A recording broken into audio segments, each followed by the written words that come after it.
Donald Trump put Chicago on notice today with an ominous threat during a rambling monologue befitting of an old loon grasping for power, and a heavy breakdown of what the blowhard said about the Windy City for you next.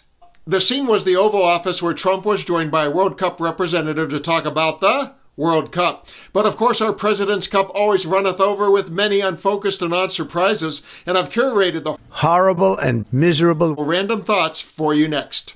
Let's start with this ego-fueled and tone-deaf gem in a moment where he was actually talking about the World Cup. Let the drunk uncle ramblings begin.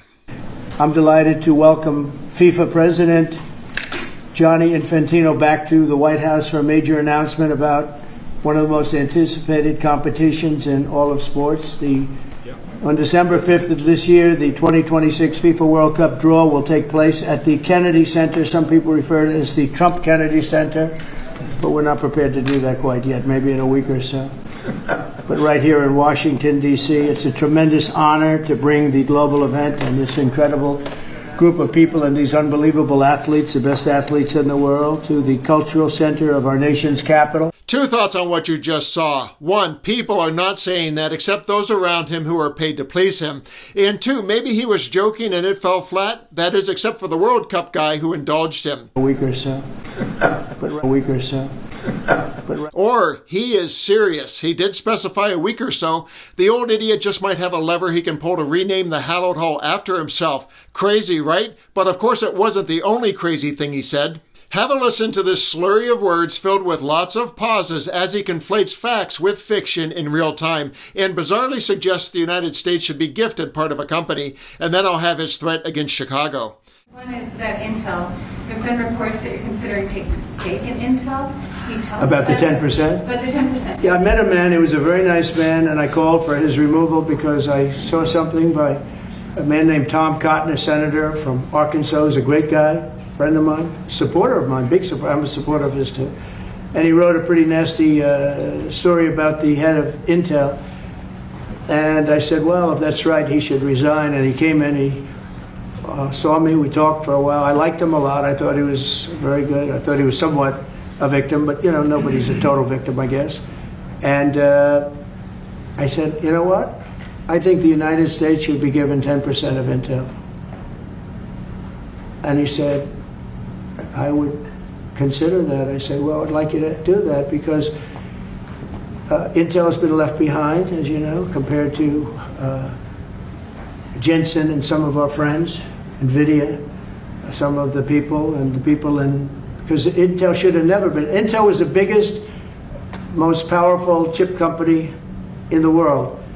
So the unfocused Trump has completely forgotten that he's there to talk about soccer and then attempts a kick on Chicago with a threat that somehow includes a very odd nod to African-American ladies. Anywhere on earth. So, you know, I really am honored that the National Guard has done such an incredible job working with the police.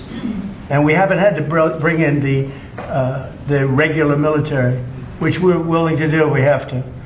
And after we do this, we'll go to another location and we'll make it safe also. We're going to make our country very safe. We're going to make our cities very, very safe.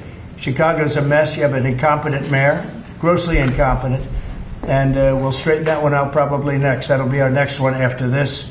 And it won't even be tough. And the people in Chicago, Mr. Vice President, are screaming for us to come. They're wearing red hats, just like this one. But they're wearing red hats. African-American ladies, beautiful ladies, are saying, please, President Trump, come to Chicago.